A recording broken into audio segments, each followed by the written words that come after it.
tells the story of the world and of our lives. Sometimes that history goes bump in the night.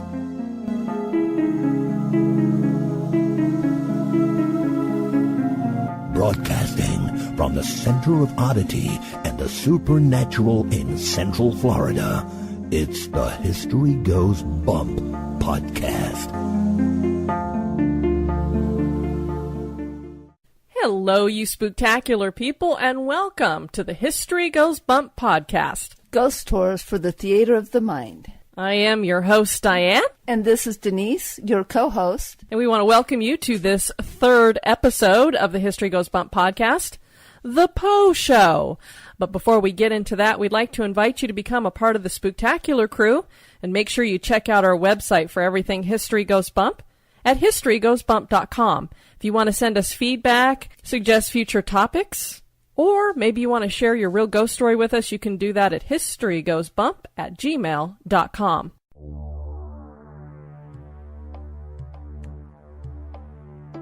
Welcome to this moment in Oddity history.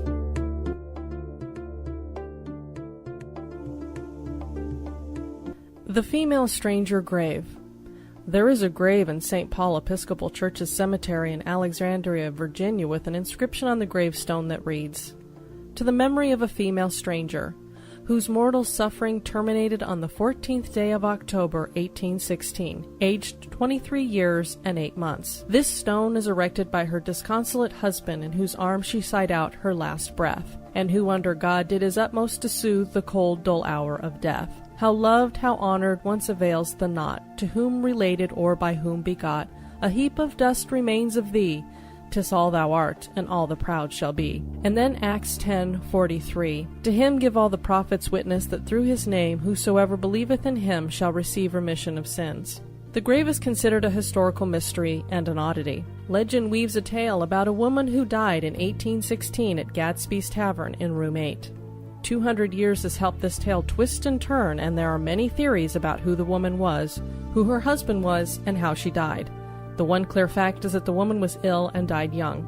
Was she Theodosia Burr Alston, wife of Governor Alston, or was she a young foreign woman who died in her lover's arms? Why was there a need to conceal her identity?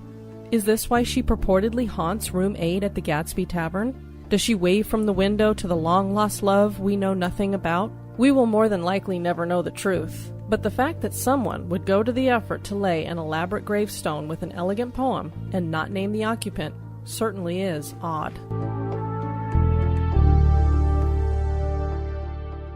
Fan of the show? Subscribe to the show on iTunes, Stitcher, or your favorite podcast catcher. We would greatly appreciate your review at iTunes as well to help the show grow. Thank you. This day in history. Edgar Allan Poe dies on this day, October 7th in 1849.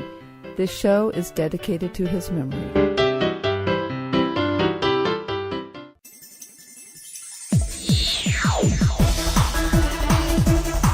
You're listening to History Goes Bump.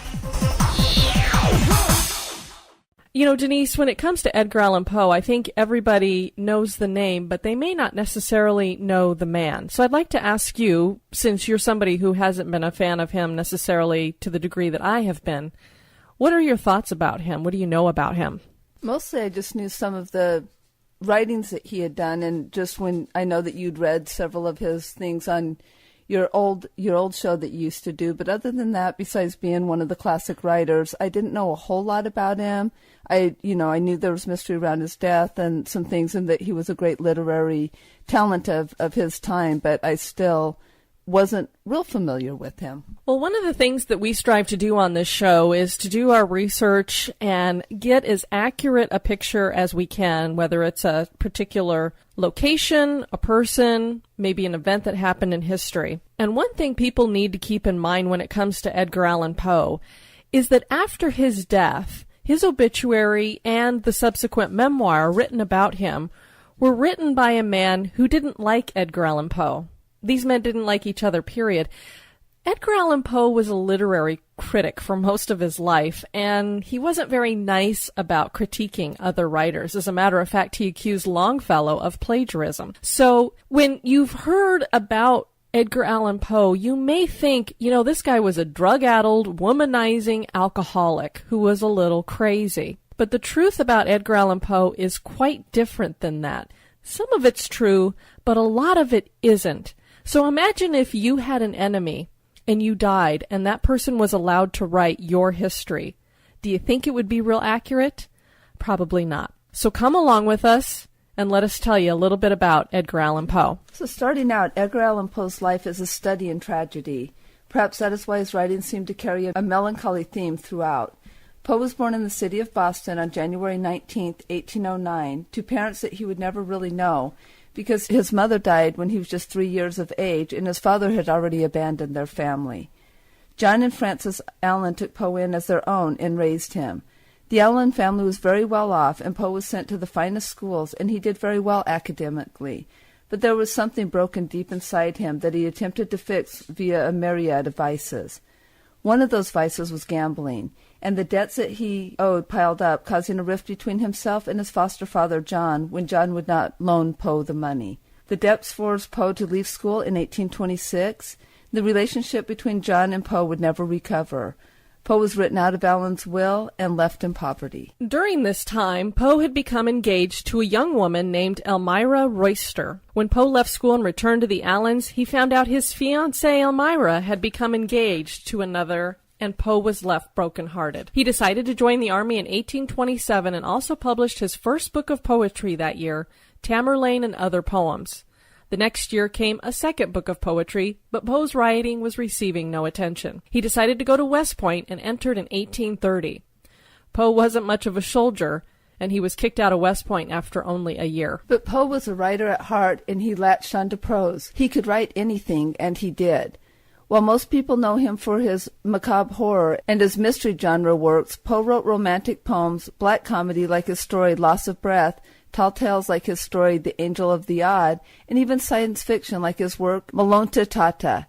He started to make a name for himself as a literary critic and began selling pieces of his original writings to magazines and newspapers. He would come to be known as the father of the detective story, and there is no doubt that he was the best short story writer of all time. In those early writing years, Poe found love again in a highly controversial way. He had moved in with his Aunt Maria Clem in Baltimore and fell in love with her 13-year-old daughter, Virginia, who, yes, was also Poe's cousin. Virginia and Poe married when she was 14 and moved to Richmond, Virginia, where Poe became the literary editor for the Southern Literary Messenger. Poe had also embraced another vice and became an alcoholic. He battled depression through his most prolific writing years as well, and the death of Virginia from tuberculosis just 11 years after their marriage did not help. It was in 1845, 2 years before Virginia's death, that Poe wrote the piece that would make him an international sensation, The Raven. Once upon a midnight dreary, while I pondered weak and weary over many a quaint and curious volume of forgotten lore, while I nodded, nearly napping, suddenly there came a tapping, as of someone gently rapping at my chamber door. "'Tis some visitor," I muttered, tapping at my chamber door, only this and nothing more.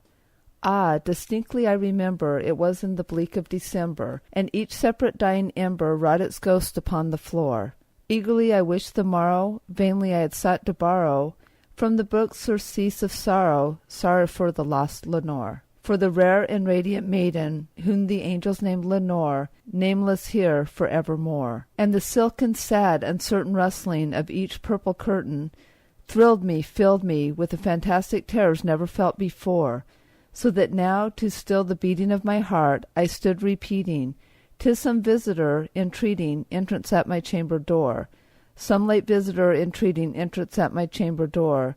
This is it, and nothing more." Presently my soul grew stronger, hesitating then no longer. "Sir," I said, "or madam, truly your forgiveness I implore, but the fact is I was napping, and so gently you came rapping, and so faintly you came tapping at my chamber door, that I scarce was sure I heard you. Here I opened wide the door, darkness there, and nothing more. Deep into that darkness peering, long I stood wondering, fearing, doubting, dreaming dreams no mortal ever dared to dream before. But the silence was unbroken, and the darkness gave no token, and the only word there spoken was the whispered word Lenore. This I whispered, and an echo murmured back the word Lenore, merely this, and nothing more. Back into the chamber turning, all my soul within me burning, soon again I heard a tapping somewhat louder than before. Surely, I said, surely that is something at my window's lattice. Let me see, then, what thereat is, and this mystery explore. Let my heart be still a moment, and this mystery explore. 'Tis the wind, and nothing more. Open here I flung the shutter, when with many a flirt and flutter, in there stepped a stately raven, of the saintly days of yore. Not the least obeisance made he, not a minute stopped or stayed he, but with mien of lord or lady, perched above my chamber door, perched upon a bust of Pallas, just above my chamber door, perched and sat, and nothing more. Then this ebony bird beguiling my sad fancy into smiling, by the grave and stern decorum of the countenance it wore, through my crest be shorn and shaven, thou, I said, art sure no craven, ghastly grim and ancient raven, wandering from the nightly shore. Tell me what thy lordly name is on this night's Plutonian shore. Quoth the raven, nevermore. Much I marvelled this ungainly fowl to hear discourse so plainly, though its answer little meaning, little relevancy bore. For we cannot help agreeing that no living human being ever yet was blessed with seeing bird above its chamber door, bird or beast above the sculptured bust above his chamber door, with such name as nevermore. But the raven, sitting lonely on the placid bust, spoke only that one word, as if his soul in that one word he did outpour. Nothing further than he uttered, not a feather than he fluttered, till I scarcely more than muttered, other friends have flown before. On the morrow he will leave me, as my hopes have flown before. Then the bird said, nevermore. Startled at the stillness broken by reply so aptly spoken, doubtless, said I, what it utters is only stock and store, cut from some unhappy master, whom unmerciful disaster followed fast and followed faster, till his song one burden bore, till the dirges of his hope that melancholy burden bore, of never, nevermore. But the raven still beguiling all my sad soul into smiling, straight I wheeled a cushioned seat in front of the bird, and bust and door. Then upon the velvet sinking, I betook myself to linking fancy unto fancy, thinking what this ominous bird of yore, what this grim, ungainly, ghastly, gaunt and ominous bird of yore, met in croaking, nevermore. This I sat engaged in guessing, but no syllable expressing. To the fowl whose fiery eyes now burned into my bosom's core, this and more I sat divining, with my head at ease reclining, on the cushion's velvet lining, that the lamp light gloated o'er, but whose velvet violet lining with the lamplight gloating o'er, she shall pass, ah, nevermore. Then methought the air grew denser, perfumed from unseen censer, swung by seraphim, whose footfalls tinkled on the tufted floor. Wretch, I cried, thou God hath lent thee, by these angels he has sent thee, respite, respite, and nepenthe, from thy memories of Lenore. Quaff, O quaff, this kind of nepenthe, and forget this lost Lenore. Quoth the raven, nevermore. Prophet, said I, thing of evil, prophet still, if bird or devil, whether tempter sent, or whether tempest tossed thee here ashore, desolate, yet all undaunted, on this desert land enchanted, on this home by horror haunted, tell me truly, I implore, is there balm in Gilead? Tell me, I implore. Quoth the raven, nevermore. Prophet, said I, thing of evil, prophet still, if bird or devil, by that heaven that bends above us, by that God we both adore, tell this soul with sorrow laden, if when the distance aiden, it shall clasp this sainted maiden, whom the angels name Lenore, clasp the rare and radiant maiden, whom the angels name Lenore. Quoth the raven, nevermore. Be the word our sign of parting, bird or fiend, I shrieked upstarting, get thee back into the tempest and the night's Plutonian shore. Leave no black plume as a token of that lie thou so hast spoken. Leave my loneliness unbroken. Quit the bust above my door. Take thy beak from out of my heart, and take thy form from off my door. Quoth the raven, nevermore. And the raven, never flitting, still is sitting on the pallid bust of Pallas just above my chamber door. And his eyes have all the seeming of a demon that is dreaming, and the lamplight o'er him steaming throws a shadow on the floor. And my soul, from out that shadow that lies floating on the floor, shall be lifted nevermore. The Raven was reprinted 19 times in Poe's lifetime. So what is your favorite Edgar Allan Poe piece? Perhaps it was The Pit and the Pendulum, or maybe The Murders in the Rue Morgue, or The Mask of Red Death, or The Cask of Amontillado. Can you imagine being buried alive behind a brick wall? Or perhaps even The Fall of the House of Usher. For me, it was a story that captured my attention when my 5th grade teacher read it aloud to the class. The Telltale Heart. I will never forget the day I heard that story. My 5th grade teacher was a huge science fiction fan, and I believe he did this over, in October when we were getting ready to have Halloween. And it could have even been on Halloween that he read it to us. And even though when you were in the 5th grade you don't completely understand everything about that story, I just loved the way it was written and the madness that you could hear growing inside the young man who was telling the story. I was hooked on Poe from that very moment.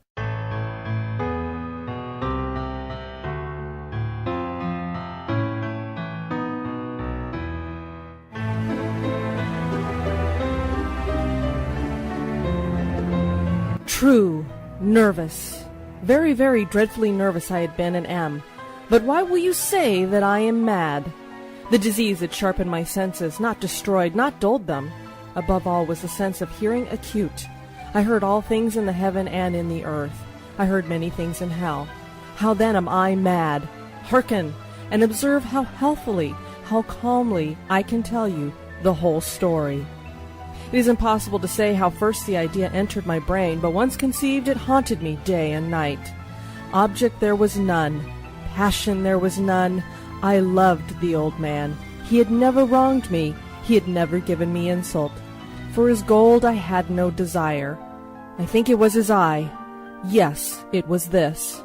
He had the eye of a vulture, a pale blue eye with a film over it. Whenever it fell upon me, my blood ran cold, and so by degrees, very gradually, I made up my mind to take the life of the old man, and thus rid myself of the eye forever. Now, this is the point. You fancy me mad. Madmen know nothing. But you should have seen me. You should have seen how wisely I proceeded, with what caution, with what foresight, with what dissimulation I went to work. I was never kinder to the old man than during the whole week before I killed him. And every night about midnight I turned the latch of his door and opened it. Oh, so gently. And then, when I'd made an opening sufficient for my head, I first put in a dark lantern, all closed, so that no light shone out. And then I thrust in my head. Oh, you would have laughed to see how cunningly I thrust it in. I moved it slowly, very, very slowly, so that I might not disturb the old man's sleep. It took me an hour to place my whole head within the opening so far that I could see the old man as he lay upon his bed. Ha! Would a madman have been so wise as this? And then when my head was well in the room, I undid the lantern cautiously. Oh, so cautiously, for the hinges creaked. I undid it just so much that a single thin ray fell upon the vulture eye. And this I did for 7 long nights, every night, just at midnight. But I found the eye always closed, and so it was impossible to do the work, for it was not the old man who vexed me, but his evil eye. And every morning when the day broke, I went boldly into his chamber and spoke courageously to him, calling him by name in a hearty tone and inquiring how he had passed the night. So you see, he would have been a very profound old man indeed to suspect that every night, just at 12, I looked in upon him while he slept. Upon the 8th night I was more than usually cautious in opening the door. A watch's minute hand moves more quickly than did mine. Never before that night had I felt the extent of my own powers, of my sagacity. I could scarcely contain my feelings of triumph. To think that there I was, opening the door, little by little, and the old man not even to dream of my secret deeds or thoughts. I fairly chuckled at the idea, and perhaps the old man heard me, for he moved in the bed suddenly as if startled. Now you may think that I drew back, but no! His room was as black as pitch with the thick darkness, for the shutters were close-fastened, through fear of robbers, and so I knew that he could not see the opening of the door, and I kept on pushing it, steadily, steadily. I had got my head in and was about to open the lantern when my thumb slipped upon the tin fastening and the old man sprang in the bed crying out, "Who's there?" I kept quite still and said nothing. For another hour I did not move a muscle, and in the meantime I did not hear the old man lie down. He was still sitting up in the bed listening, just as I've done, night after night, hearkening to the death watches in the wall. Presently I heard a slight groan, and I knew that it was the groan of mortal terror. It was not a groan of pain or of grief, oh no! It was the low stifled sound that arises from the bottom of the soul when overcharged with awe. I knew the sound well. Many a night, just at midnight, when all the world slept, it was welled up from my own bosom, deepening with its dreadful echo the terrors that distracted me. I say I knew it well. I knew what the old man felt and pitied him, although I chuckled at heart. I knew that he had been lying awake ever since the first slight noise when he had turned in the bed. His fears had been growing ever since upon him. He had been trying to fancy them causeless, but could not. He had been saying to himself, "It's nothing but the wind in the chimney. It's only a mouse crossing the floor. Or it is merely a cricket which has made a single chirp." Yes, he had been trying to comfort himself with these suppositions, but he had found all in vain. All in vain, because death, in approaching the old man, had stalked with his black shadow before him, and the shadow had now reached and enveloped the victim, and it was the mournful influence of the unperceived shadow that caused him to feel, although he neither saw nor heard me, to feel the presence of my head within the room. When I'd waited a long time very patiently without hearing the old man lie down, I resolved to open a very, very little crevice in the lantern. So I opened it. You cannot imagine how stealthily, until at length a single dim ray like the thread of the spider shot from out the crevice and fell full upon the vulture eye. It was open, wide open, and I grew furious as I gazed upon it. I saw it with perfect distinctness, all a dull blue, with a hideous veil over it that chilled the very marrow in my bones. But I could see nothing else of the old man's face or person, for I directed the ray, as if by instinct, precisely upon the damned spot. And now have I not told you that what you mistake for madness is but over-acuteness of the senses? Now I say, there came to my ears a lull, dull, quick sound, much such a sound as a watch makes when enveloped in cotton. I knew that sound well, too. It was the beating of the old man's heart. It increased my fury as the beating of a drum stimulates the soldier into courage. But even yet I refrained and kept still. I scarcely breathed. I held the lantern motionless. I tried how steadily I could maintain the ray upon the eye. Meantime the hellish tattoo of the heart increased. It grew quicker and louder every instant. The old man's terror must have been extreme. It grew louder, I say, louder, every moment. Do you mark me well? I have told you that I am nervous, so I am. And now that at the dead hour of the night and amid the dreadful silence of that old house, so strange a noise as this excited me to uncontrollable wrath. Yet for some minutes longer I refrained and kept still. But the beating grew louder. I thought the heart must burst, and now a new anxiety seized me. The sound would be heard by a neighbor. The old man's hour had come. With a loud yell I threw open the lantern and leaped into the room. He shrieked once only. In an instant I dragged him to the floor and pulled the heavy bed over him. I then sat upon the bed and smiled gaily to find the deed so far done. But for many minutes the heart beat on with a muffled sound. This, however, did not vex me. It would not be heard through the walls. At length it ceased. The old man was dead. I removed the bed and examined the corpse. Yes, he was stone dead. I placed my hand upon the heart and held it there many minutes. There was no pulsation. The old man was stone dead. His eye would trouble me no more. If you still think me mad, you will think so no longer when I describe the wise precautions I took for the concealment of the body. The night waned, and I worked hastily, but in silence. First of all, I dismembered the corpse. I cut off the head and the arms and the legs. I then took up 3 planks from the flooring of the chamber and deposited all between the scantlings. I then replaced the board so cleverly, so cunningly, that no human eye, not even his, could have detected anything wrong. There was nothing to wash out, no stain of any kind, no blood spot whatever. I had been too wary for that. A tub had caught all. Ha ha! When I had made an end of these labors, it was 4 o'clock, still dark as midnight. As the bell sounded the hour, there came a knocking at the street door. I went down to open it with a light heart, for what had I now to fear? There entered 3 men who introduced themselves with perfect suavity as officers of the police. A shriek had been heard by a neighbor during the night. Suspicion of foul play had been aroused. Information had been lodged at the police office, and they, the officers, had been deputed to search the premises. I smiled, for what had I to fear? I bade the gentleman welcome. The shriek, I said, was my own in a dream. The old man I mentioned was absent in the country. I took my visitors all over the house. I bade them search well. I led them at length to his chamber. I showed them his treasures, secure, undisturbed. In the enthusiasm of my confidence, I brought chairs into the room and desired them here to rest from their fatigues, while I myself, in the wild audacity of my perfect triumph, placed my own seat upon the very spot beneath which reposed the corpse of the victim. The officers were satisfied. My manner had convinced them. I was singularly at ease. They sat, and while I answered cheerily, they chatted of familiar things, but ere long I felt myself getting pale and wished them gone. My head ached, and I fancied a ringing in my ears, but still they sat and still chatted. The ringing became more distinct. I talked more freely to get rid of the feeling, but it continued and gained definitiveness until at length I found that the noise was not within my ears. No doubt I now grew very pale, but I talked more fluently and with a heightened voice. Yet the sound increased, and what could I do? It was a low, dull, quick sound, much such a sound as a watch makes when enveloped in cotton. I gasped for breath, and yet the officers heard it not.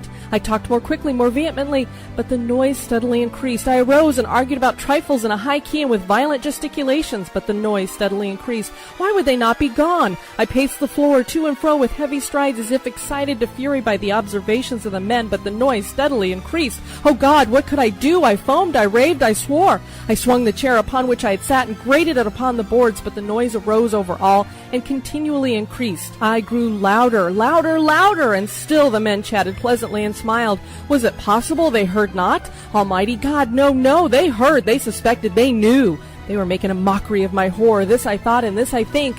But anything better than this agony, anything was more tolerable than this derision. I could bear those hypocritical smiles no longer. I felt that I must scream or die, and now again, hark, louder! Villains, I shrieked. Dissemble no more, I admit the deed. Tear up the planks, here is the beating of his hideous heart.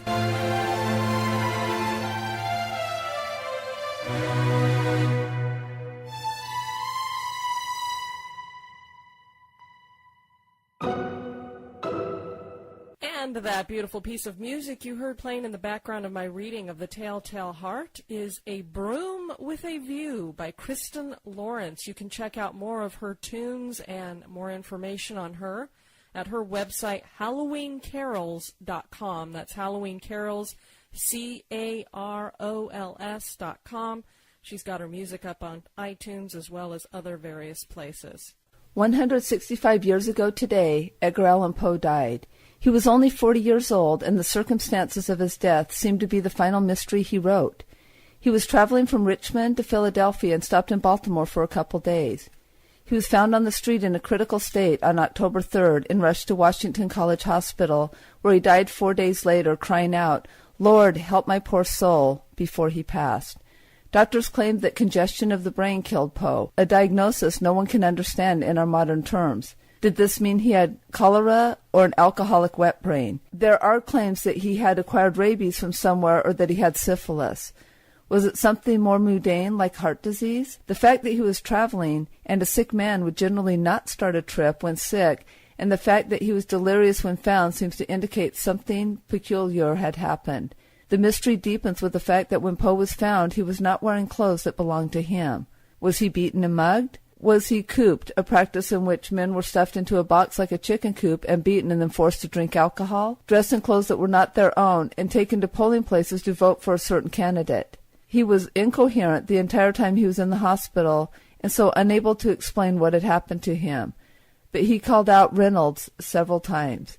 The attending doctor, Dr. John J. Moran, did not help the situation as he began to embellish his tales of the death of Poe. So we will never really know what caused Poe to succumb to the thing he wrote most about, death. Edgar Allan Poe lived in several homes during his lifetime, and many survive to this day. His cottage in New York is in the Bronx and known as the Edgar Allan Poe Cottage. The last home he rented in Philadelphia is preserved by the National Park Service and known as the Edgar Allan Poe National Historic Site. The oldest home in Richmond, Virginia, serves as the Poe Museum there, although Poe never lived in the building. Baltimore is home to the Edgar Allan Poe House and Museum, and Poe is buried in Baltimore at the Westminster Burial Ground. His original grave was moved in 1875 to a memorial near the front of the cemetery. A mysterious admirer paid homage to Poe at his grave every year on the writer's birthday from 1949 to 2009. The admirer would leave 3 red roses and a bottle of cognac. No one knows who the admirer was, and only once was he caught in a grainy picture wearing a black fedora and a long coat. And if you check out the show notes for today, we do have the picture of that mysterious stranger in the show notes. It seems only fitting that Edgar Allan Poe would still walk the earth as a ghost. The Poe Museum in Richmond reports hauntings, but mostly of a woman named Gertrude and never of Poe. Typical ghostly activities are footsteps, the noise of slamming doors, even though many of the doors have been removed, and voices cut on EVP. The same is true of the Poe Museum in Baltimore, which seems to have several spirits haunting it, but not Poe's spirit either. One of the spirits seems to be a residual haunting by a woman. Paranormal investigators and employees of the museum report icy cold spots even in the heat of summer, disembodied voices, and windows and doors opening and closing on their own. As for Poe, he is reported to haunt the Westminster Burial Ground and is seen sometimes in the catacombs under the church. What happened is that a Presbyterian church was built over the area where the Westminster Burial Ground was. And so some of the coffins needed a new location, and there was a catacomb built underneath the church in order to put the different coffins down there. So as you can imagine, a lot of people were left at unrest. The Horse You Rode In On bar was established in 1775 in Fells Point, and Poe used to drink there frequently. A ghost at the bar has been nicknamed Edgar, and he reportedly is a poltergeist opening and closing the cash register, swinging the chandelier, and pulling out bar stools of patrons, particularly if they state that Poe does not haunt the establishment. His ghost has also been spotted roaming the halls of the hospital where he died, and the streets of Baltimore play host to the spirit of Poe as well. His tortured life seems to continue on even after death. So, are the museums haunted? Does Poe still walk the earth? That is for you to decide. So, what an amazing life indeed, Denise. Amazing and tortured. It's just, learning more about Edgar Allan Poe, my heart breaks on what a tortured soul he was, and yet such an incredible talent. And he has inspired other writers, other poets, artists, you name it. He's been the inspiration for a lot of stuff. And I think he probably had no idea that that would be the case when he was still alive. As a matter of fact, he barely made any money when he was a writer. Today, he would be a very rich man, obviously. Well, we hope you enjoyed the show today. We want to thank all you guys for joining us. Thank you all for coming, and we look forward to seeing you next time. And on our next show, we're going to be featuring the Molly Brown House and Molly Brown herself. We'll be joined by Colorado historian Annette Student, so we hope you guys can join us then.